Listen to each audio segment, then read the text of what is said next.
বাঙালিদের কাছে না কাচ্চি শুধু একটা খাবার না, অনেক সময় এই কাচ্চি হয়ে ওঠে বিশেষ মুহূর্তকে আরো স্পেশাল করে তোলার একটা সলিড আইটেম। ঠিক যেমন আজকের এই বিশেষ দিনে কাচ্চি ভাইয়ের কাচ্চি হয়ে উঠেছিল একটা ইমোশনের অংশ।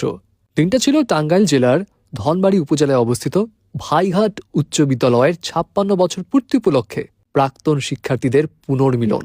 আর পুনর্মিলন মানে শুধু দেখা হওয়া না, পুনর্মিলন মানে আবার ফিরে যাওয়া সেই নির্ভেজাল দিনগুলোতে যেখানে বন্ধুত্ব ছিল সহজ আর হাসিটা ছিল একদম খাঁটি। আর এমন বিশেষ মুহূর্তে খাঁটি স্বাদ তো থাকবেই, সেই জায়গাতেই আসে কাচ্চি ভাই। প্রায় ৩,০০০ জনের খাবার নিয়ে কাচ্চি ভাই টিম হাজির হয়েছিল এই অনুষ্ঠানে। প্রস্তুতির মুহূর্তে ধোয়া ওঠা কাচ্চির ভেতর আহা জুসি মাংসের এই ঝলক, ইস, দেখলে খিদে ধরে রাখা সত্যিই কঠিন। যাই হোক, পুরনো বন্ধুর সঙ্গে আড্ডা আর তার পাশে এমন এক বক্স কাচ্চি, কম্বিনেশনটা এমনই না যা শুধু পেট ভরায় না, আরও একখানা সুন্দর স্মৃতি যোগ করে রাখে। সো আপনার জীবনের বিশেষ মুহূর্তগুলোকে যদি সত্যি স্মরণীয় করে তুলতে চান, তাহলে স্বাদের দায়িত্বটা কাচ্চি ভাইয়ের হাতে নিশ্চিন্তে ছেড়ে দিন।